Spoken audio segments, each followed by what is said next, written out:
amplia sua mente, mostra que sabe pensar e fazer diferente. Boa tarde, pessoal. Nós somos da RNP, a gente está com o stand ali perto do palco principal, What's Next. E hoje a gente vai estar falando sobre o IPzinho, que é o chatbot da organização, e mais especificamente sobre como ele vem contribuindo para a educação no país. Eu sou a Amanda, eu sou dev, eu trabalho na gerência de atendimento integrado da RNP. Eu sou o Lucas, analista de TI, e trabalho em conjunto com a Amanda aí na manutenção e evolução do nosso chatbot, o IPzinho. Opa, tá sem áudio. Volta aí. Acho que tá sem áudio.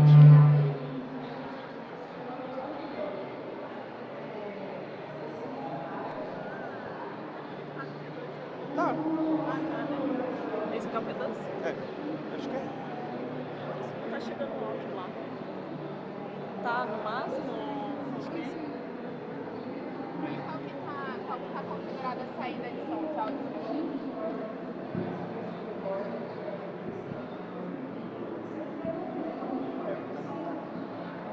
A saída de áudio tá passando, porque lá não tá chegando.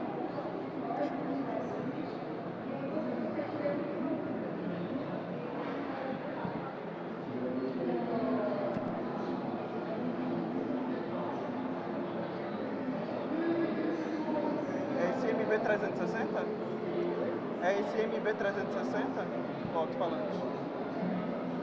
Dispositivo saiu. Vamos testar aqui, peraí. Acho que tá. Acho que foi.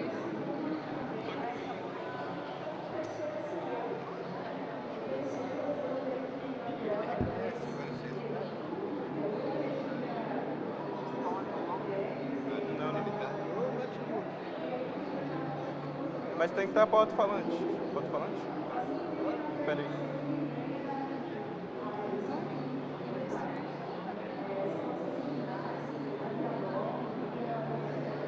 Nada?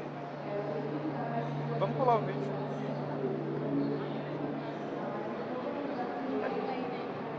Vai aí, Amanda, passa aí. Vê se vai. Vamos ver se vai agora. Foi? Não? Pode passar, a gente pula. Tá, gente, tinha um vídeo bem legal aqui, eu convido vocês a assistirem depois no canal Rede RNP, o nosso manifesto falando sobre a nossa nova marca, com que a gente trabalha, mas enfim, problemas técnicos. A RNP, Rede Nacional de Ensino e Pesquisa, ela foi a instituição, uma das responsáveis por trazer a internet para o Brasil há 30 anos atrás, e desde lá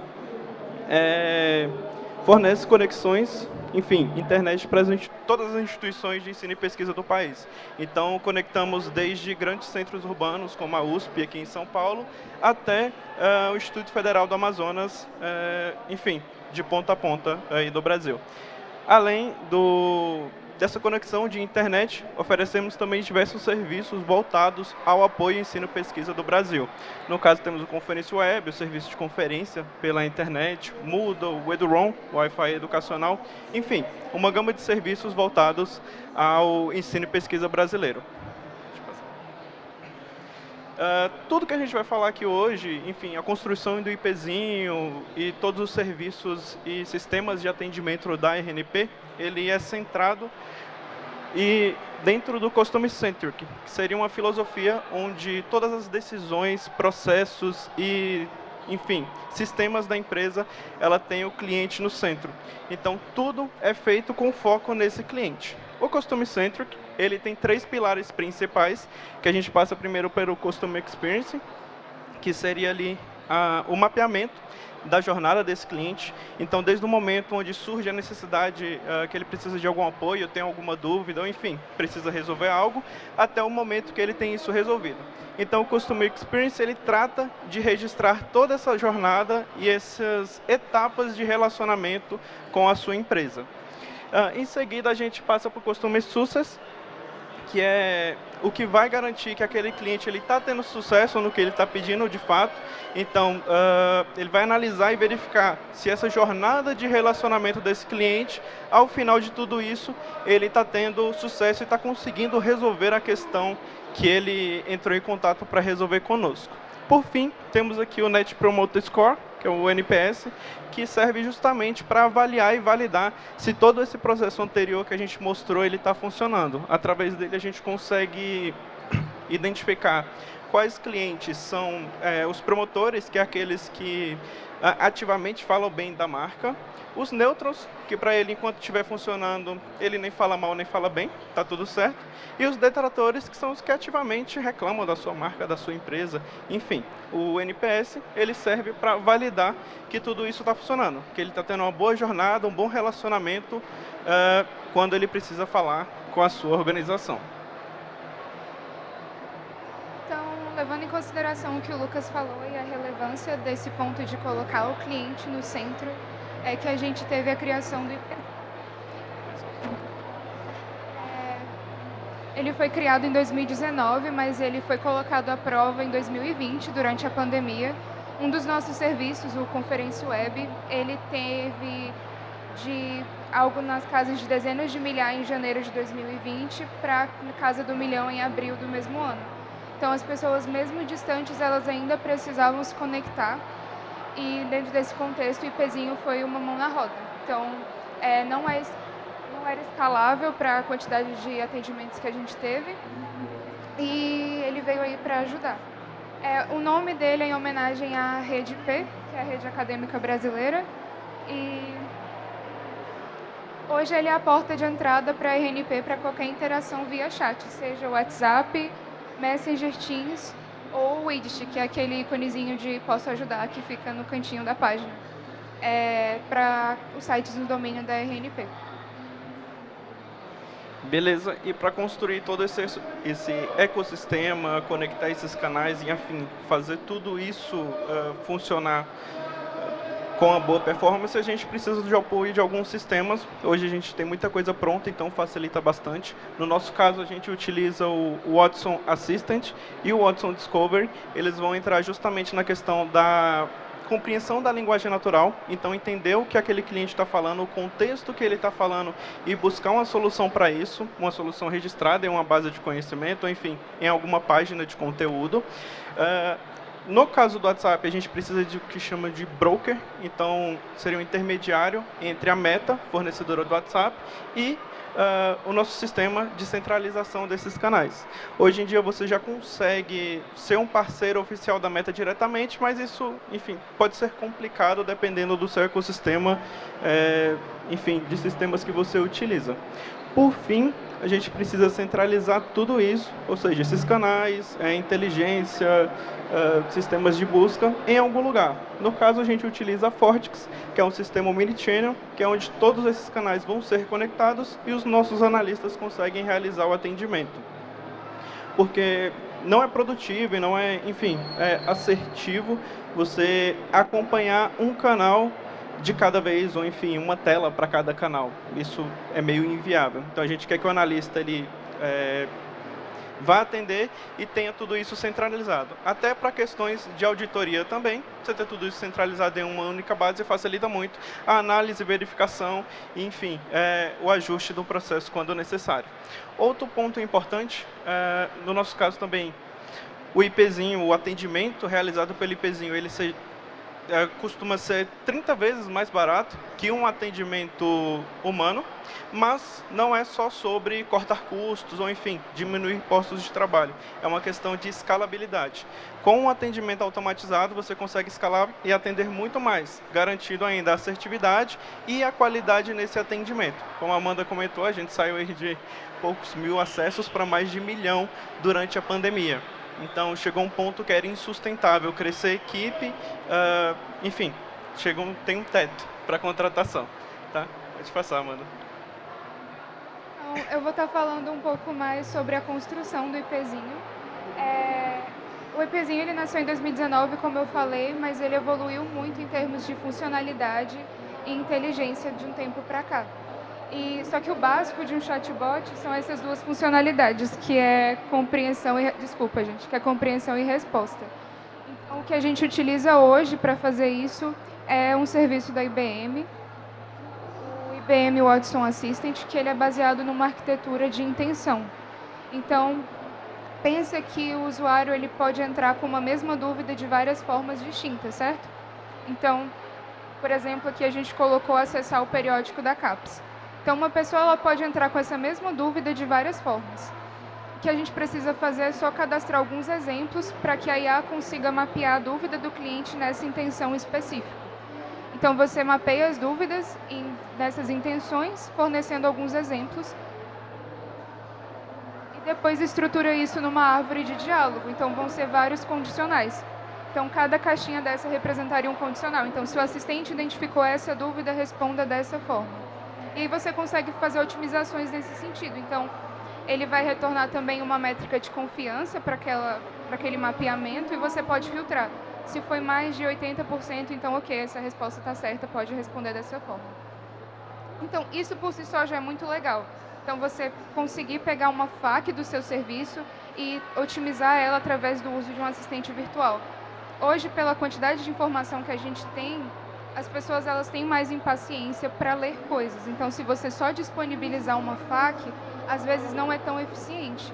Quando você coloca isso para um chatbot responder, já aumenta a assertividade do seu atendimento.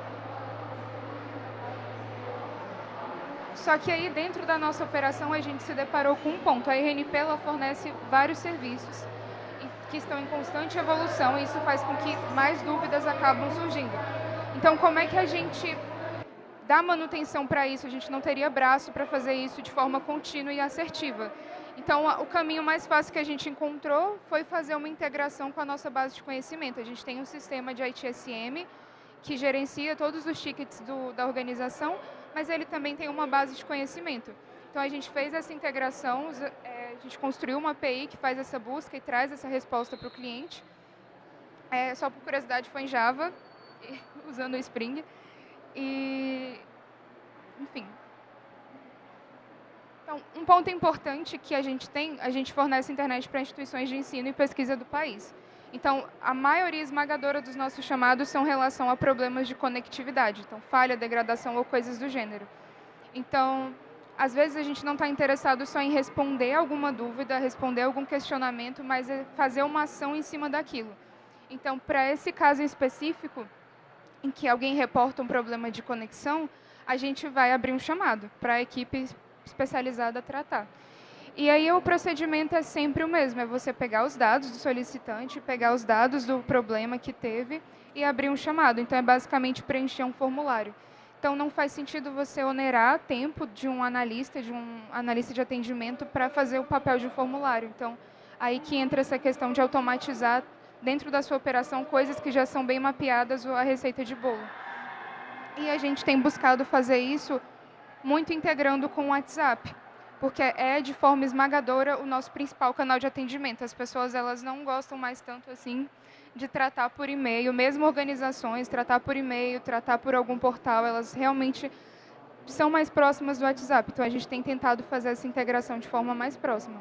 Então, é isso que o IPzinho faz. Ele preenche o formulário para o usuário via WhatsApp e via API a gente abre o chamado, já manda o protocolo. E a mesma coisa com a consulta do chamado. Então, quando a pessoa ela abre um chamado, sempre que é acrescido alguma coisa, ou que o status é modificado, ou que uma informação relevante para aquele tratativa é falado, é enviado um e-mail para essa pessoa. Mas, muitas vezes, o que acontecia era de alguém entrar em contato ainda via WhatsApp e perguntar como é que está o chamado que eu abri tal dia e passar o protocolo. Então, ela não consultava o e-mail, não consultava o portal e acabava que o analista de atendimento só ia lá na plataforma, fazia um Ctrl+C, Ctrl+V e passava a informação. Então, também era outra coisa que não fazia sentido onerar tempo de alguém para fazer. E, recentemente, a gente também tem enviado notificações, o que também aumentou de forma considerável as respostas que a gente está tendo. Então, sempre que o cliente autoriza antes, a gente envia a notificação informando que houve uma atualização do chamado. Perfeito. Dentro de tudo isso que a Amanda colocou, a gente tem um grande desafio dentro da RNP, que é a quantidade de serviços oferecidos. Então, trabalhar com aquele esquema de árvore de tensão, onde você constrói uma pergunta e uma resposta para trazer isso no chatbot, acaba gerando muita ambiguidade. Então, a mesma pergunta, ela pode se encaixar em 6 ou 7 serviços diferentes. Para resolver essa questão, ou enfim, tentar minimizar essa ambiguidade, essa necessidade de ficar dando manutenção constante nessa árvore de perguntas e respostas, a gente está utilizando o Watson Discovery, que é outra solução que a Amanda vai comentar agora. Como eu falei, a gente tem aquele esquema de intenção, certo? Que a gente mapeia as dúvidas, dá uns exemplos para a IA conseguir identificar a dúvida. Mas, às vezes, não dá para mapear todas as dúvidas dos seus vários serviços, no caso da RNP, em uma intenção. Não é escalável fazer isso. Então, a gente utiliza um outro serviço, que é o IBM Watson Discovery. A gente integrou ele com a nossa base de conhecimento e ele faz essa busca. É como um Ctrl+F mais parrudão. Então, ele não vai fazer uma busca literal. A gente consegue configurar coisas dentro dele para otimizar essa busca. Dicionários, sinônimos ou configurar palavras que não são relevantes para a busca. Para otimizar essa compreensão do chatbot e aumentar a assertividade dele. Então, esse é o nosso fluxo geral. Então, o cliente ele vai entrar com uma dúvida. Caso o IPzinho consiga mapear numa intenção, ele traz a resposta. Caso contrário, ele tenta buscar nessa base pelo Discovery. E para qualquer contexto, a pessoa ainda tem a possibilidade de falar com alguém. Sim, pelo menos para mim, como cliente, eu fico muito frustrada quando eu entro em contato com o atendimento e não consigo falar com alguém. Eu quero falar com alguém. Então, é sempre dada essa possibilidade, independente se o IPzinho responde ou não a dúvida.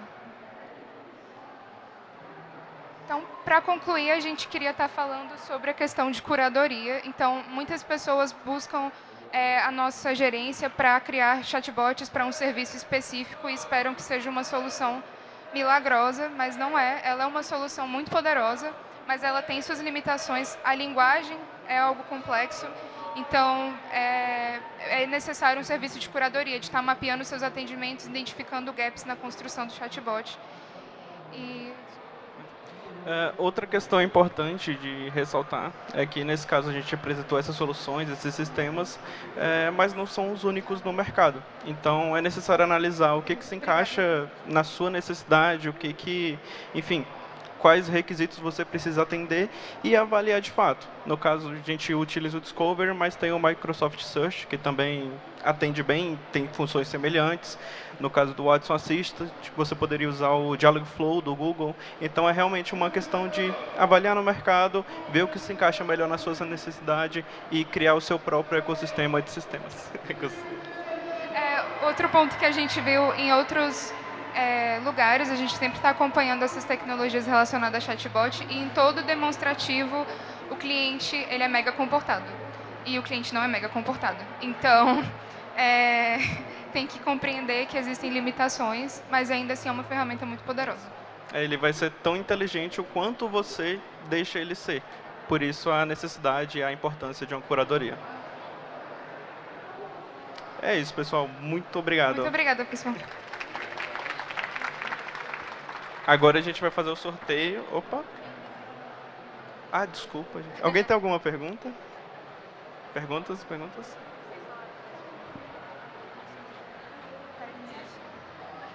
Vocês falaram que, tipo, vocês dão os exemplos lá pro robô, né? Ele consegue captar, tipo, erro de digitação? Consegue? Ele consegue, existe essa funcionalidade. Tanto você pode configurar sinônimos, tipo falar que você é igual a você, ou coisas do gênero, mas ele já tem essa compreensão para algumas palavras. Entendi. Mais alguém?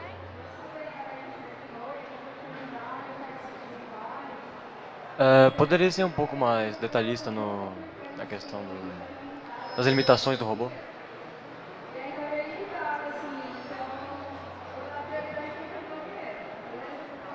Então, muitas vezes, por exemplo, nesse esquema de intenções que a gente mostrou, a pessoa faz uma pergunta de forma clara. Muitas vezes o cliente ele não vai fazer essa pergunta de forma clara. Então, ou mesmo, como o Lucas falou, a gente tem muita ambiguidade, porque a gente fornece vários serviços em que uma mesma dúvida, escrita da mesma forma, pode se aplicar a várias coisas. Então, ele não vai ter esse discernimento. Então, mesmo pelo contexto da conversa, ele também não teria existem essas limitações, mas de forma geral ele atende bem às nossas necessidades. Mas é muito mais, enfim, linguagem é uma coisa complexa. Outro ponto importante também seria limitações relacionadas às próprias regras de negócio. No nosso caso, a gente primeiro configurou ele para trazer links da base de conhecimento e agora a gente está tentando fazer alguns ajustes para que ele traga a resposta direto e não somente os links, por exemplo. Então, também tem que criar regras de negócio que quebrem essas limitações.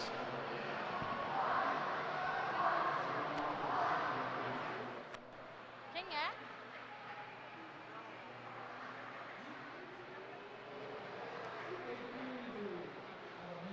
é? Boa tarde. Uma dúvida com relação ao NPS.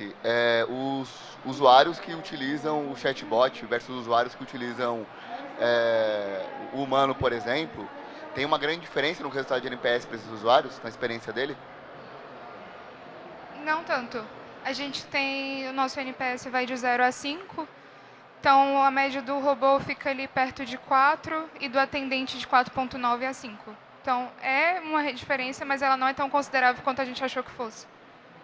Vocês utilizam de 0 a 5, então o 4 seria o quê? O neutro ou o promotor para vocês? 4 é o neutro. A gente usa 4. como promotor somente o 5. Só o 5, né? Isso, exatamente. Então, na teoria, o robô ele é meio que neutro, né? Você não tem um promotor Sim, dele, né? por enquanto sim. Tá legal. Quando vocês... Boa tarde, parabéns pela apresentação. Quando vocês desenharam o chatbot, vocês tiveram algum redator ou alguém desenhando como falaria com essa pessoa do outro lado? Ou simplesmente foi com base no conhecimento da regra de negócio que vocês especularam como seria o chat? Então, a gente chegou a criar a jornada em si, mas não foi nenhuma consultoria interna, foi, enfim, expertise interna mesmo.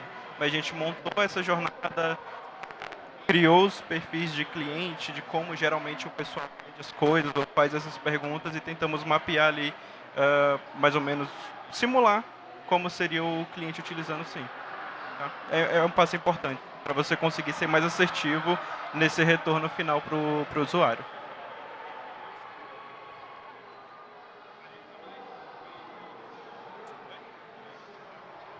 Beleza? Temos tempo? A gente vai fazer um sorteio aqui, rapidinho aqui, então, de 10 fones Bluetooth. Distribuiu quantos números? 20? 20 fones Bluetooth. Foi os 50? Pera aí, tá. Deixa eu te ajudar com a... 47. Tá. Pera aí, que pessoal. Vai, Amanda, tira o número aí. Tem que ser super rápido, gente. 32. Aê! Pera aí, vai mais um. 23. Cadê o 23? Do lado aí. 42. 42. Opa, lá atrás. Lá atrás. 8. Número 8. Pera aí, 8. Lá atrás, Karina. 8. 9. Número 9. Que é a Opa. Pera aí, deixa eu pegar. Espera um pouquinho. Calma aí. Ela tá correndo à frente.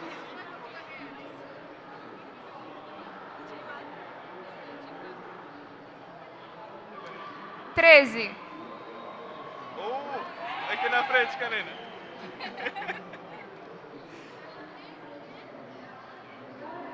20.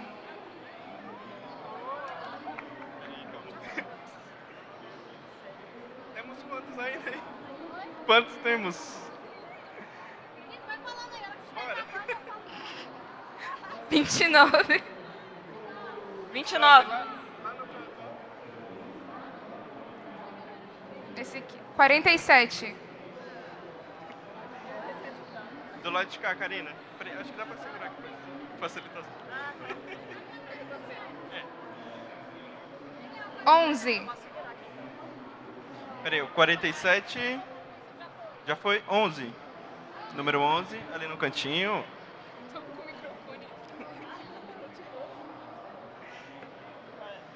34.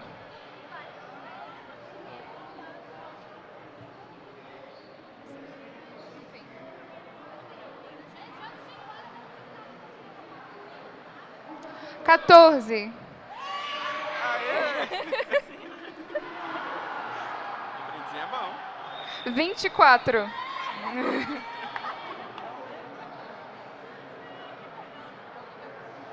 16.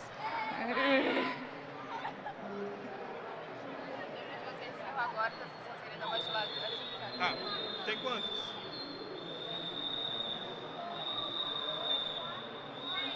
Tá, vamos 46. Vamos rapidinho que o nosso tempo acabou. 46 foi ali.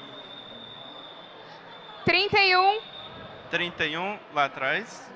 Acho que já vai juntando. Lá no cantinho. Já ir juntando o que que ela quer tirar foto. Tá, beleza. Quando ela entregar o último. Vai, manda. 3. Número 3, ali atrás. Lá atrás, Karina. 3. 41. Opa. Se quiser falar aí quem ganhou já Tá. no palco. Galera, quem ganhou, se puder já ir subindo aqui no palco pra gente tirar uma foto rapidinho.